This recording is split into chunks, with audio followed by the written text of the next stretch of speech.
Muy bien, 33 minutos pasan de las 10 de la noche y vamos a compartir lo que son los rumores, los secretos de la semana. El primero tiene que ver con Miguel Ángel Gutiérrez. ¿Quién es Miguel Ángel Gutiérrez? Es el CEO, el presidente de la firma YPF, la petrolera que tiene participación estatal y que en principio, bueno, empieza a tener una mala relación con el gobierno, ya la tiene desde hace algunas semanas. Pero en este momento hay quienes le están buscando reemplazante. Estamos hablando de Mario Quintana, uno de los referentes de la jefatura de gabinete. Y esto tiene un doble juego. Por un lado, Miguel Ángel Gutiérrez está buscando cobrar una deuda que tiene el gobierno nacional con YPF de $800 millones a partir de lo que es el plan gas. Bueno, el gobierno en principio le ha dicho que no se la va a pagar esa deuda.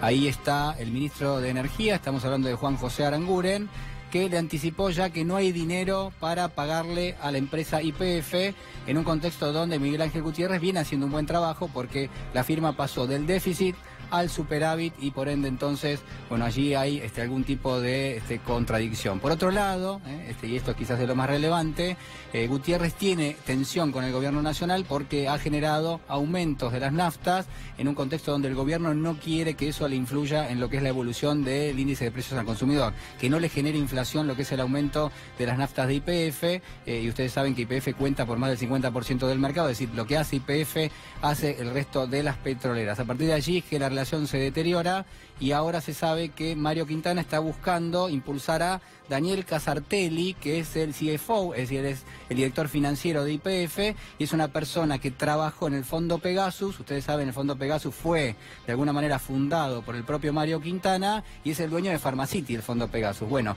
quien de alguna manera formaba parte del directorio es hoy quien dirige financieramente a YPF y es el candidato a reemplazar a Miguel Ángel Gutiérrez. Vemos la segunda rápidamente.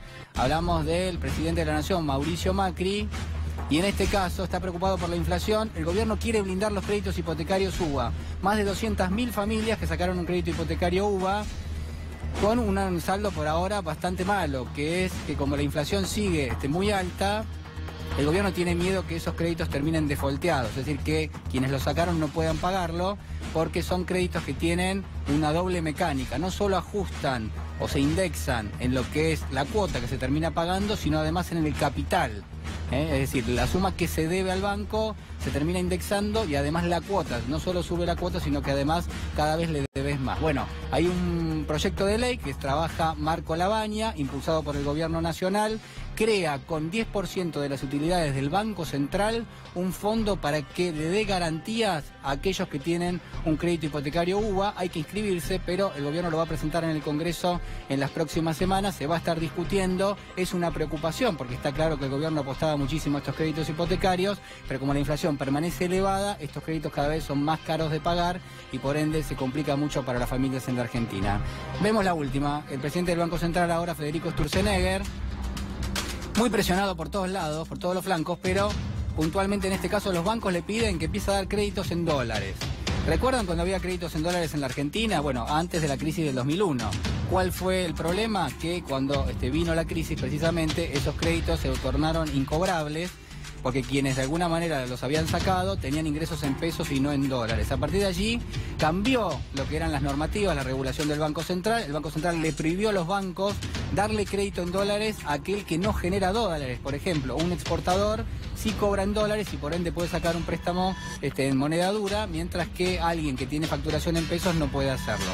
¿Qué dicen los bancos? Miren, en los blanqueos, en los últimos que se hicieron, hay muchísimas personas que dejaron dinero en el exterior y no lo trajeron a la Argentina. ¿Cómo puedo yo convencerlos de que lo traigan? Dándoles una tasa de interés alta. Pero claro, para darles una tasa de interés alta yo tengo que tener un mercado para dar esos préstamos en dólares. Como hoy, prácticamente de un 80-85% del universo de quienes podrían tomar un crédito, bueno, justamente no pueden hacerlo porque facturan en pesos y no en dólares. Bueno, allí se presenta uno de los problemas. Sturzenegger dice que no quiere dolarizar la economía, pero está claro que para los bancos al menos allí hay una cuestión que es central, que es que no pueden subir las tasas de interés. Ahora sí, vamos a hablar con Tomás Abrán. Muchas gracias por la paciencia, Tomás. Bueno, ¿cómo estás viendo al gobierno nacional? ¿Cómo estás viendo al presidente Macri en general? ¿Cuál es la visión que tenés de esta Argentina? La visión que tengo de la Argentina, a mí lo que me está interesando no es exactamente puntualizar la actualidad. Ya estar con la nariz pegada con la la ñata contra el vidrio, viendo qué pasa cada día, no me aporta cosas para pensar. Ahora, es una Argentina que de todas maneras tiene determinado tipo de rasgos que trae ya desde las últimas décadas. Digo, estamos hablando de temas que estábamos hablando hace 3, 4 décadas. Te mencionaba antes el peronismo, por ejemplo. Hoy se discute si el peronismo va a ser una alternativa para el año próximo. Sí, la verdad que a mí me importa bastante poco el peronismo. Y porque lo que me importa es qué política pueden aportar el peronismo, el kirchnerismo, quien fuere.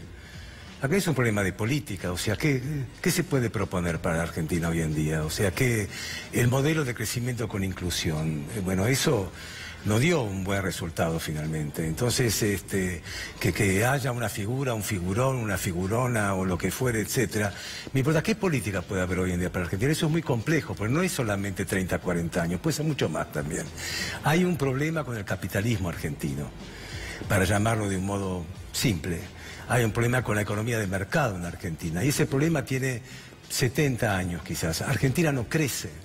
Pero no crece y bueno, hay un problema muy complejo, una traba muy compleja por la cual Argentina no crece. Argentina tiene fuga de divisas permanentemente, ¿no? Tiene una política impotente permanentemente, y los únicos momentos en que hubo algún crecimiento fueron alivios. Es decir, después de una crisis terminal, subieron los precios de las materias primas y por un tiempo hubo un alivio y después nuevamente se pinchó. O una Segunda Guerra Mundial por la cual Perón era acreedor de todo el mundo, le duró muy poco tiempo, le duró 4 o 5 años, en el año 52 ya no tenía más nada, en el año 54 directamente el aparato productivo estaba parado y llamó a un Congreso de la Productividad. Esto es mucho tiempo. Argentina, para tener una política creativa en la producción de riquezas, lo tuvo muy pocas veces. Lo tuvo, por ejemplo, en el año 34, 35, 36, cuando Agustín P. Justo estaba rodeado por un par de economistas que eran tanto socialistas como liberales, etc. Argentina se recuperó de la crisis del 29 en un tiempo superior al New Deal de Roosevelt, equiparándose a la economía alemana de Hitler, pero que finalmente estaba destinada a un genocidio. Y Argentina se recuperó muy rápido. Ahí hubo una creatividad en lo económico que después se pinchó políticamente con el famoso fraude patriótico. Y después hubo muy poco. Es decir, Frondizi fue un hombre creativo en lo económico, en donde él abrió la economía, pero no para los bienes de importación, sino para las inversiones en infraestructura. Y fue una especie de revolución industrial. Ahora, desde ese momento no pasó absolutamente nada.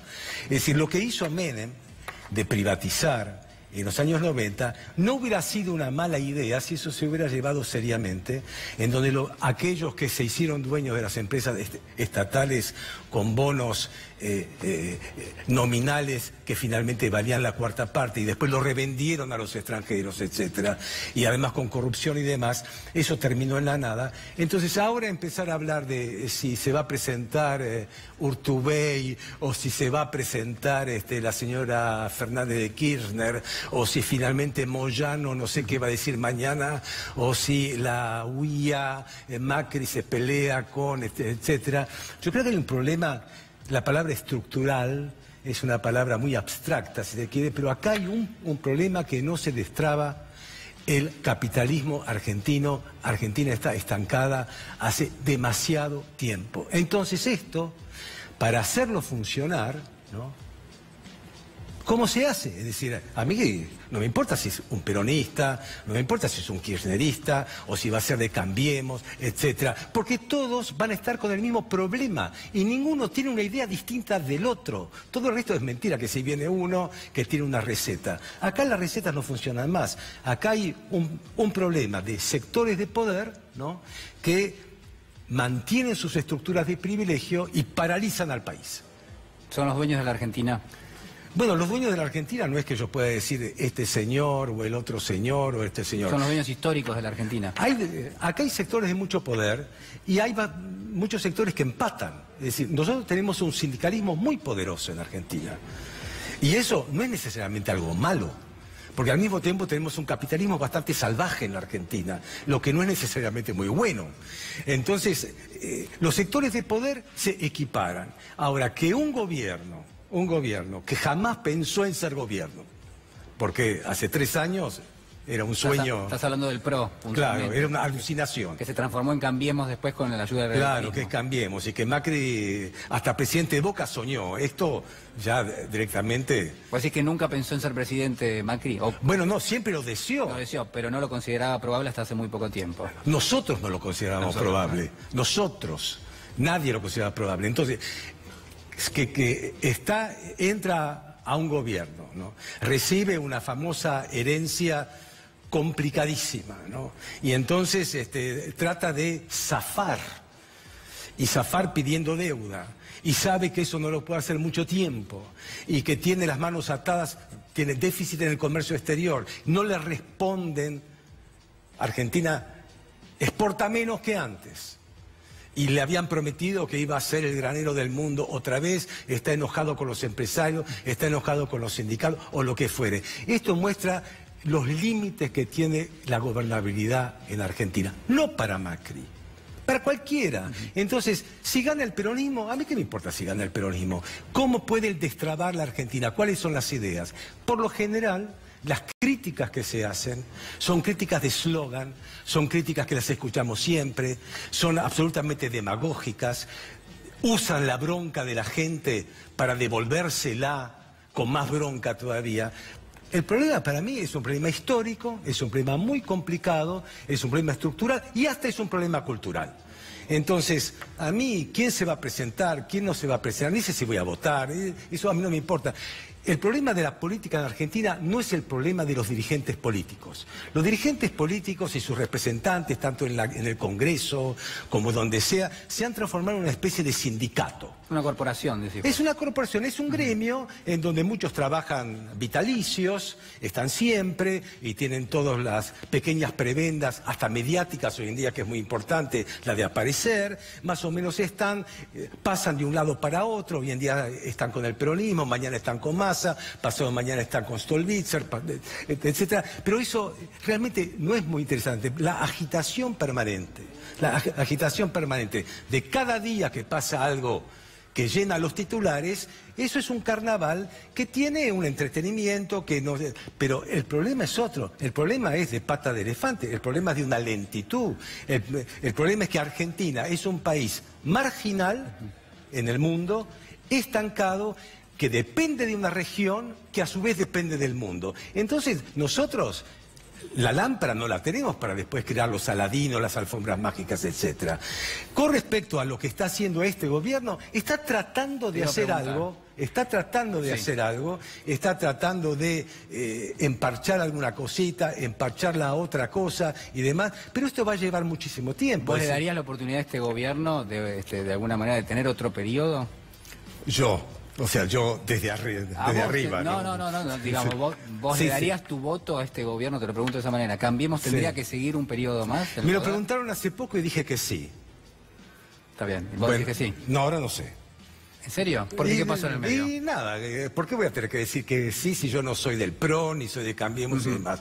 No veo alternativas mejores, tampoco los veo a ellos muy buenos, pero lo que no veo bueno es que no conseguimos nosotros, aquellos que estamos en el mundo del pensamiento, no solamente los economistas, los políticos, etcétera. Porque si yo supiera algo más, lo diría. Propondría cosas, es decir, no necesito un doctorado, un PhD en Harvard. Faltan ideas, faltan políticas nuevas. Faltan ideas para una realidad sumamente difícil. Tomás Abraham, muchísimas gracias. Me quedo con ganas de conversar con vos más. Okay. ¿Vas a venir de vuelta? Bueno. Dale. Bueno, en minutos nada más vamos a tener esto que ustedes ven aquí de fondo, las alzas y bajas de la semana. Vamos a mostrarles cuáles son los personajes que han trepado en lo que es su valor relativo, en este caso dentro del gobierno, y aquellos que han perdido sin ninguna duda valor a lo largo de los últimos días. Además, lo tenemos en nuestros estudios, está Aldo Piñanelli y también el periodista Ismael Bermúdez. Quédese, en un minuto regresamos.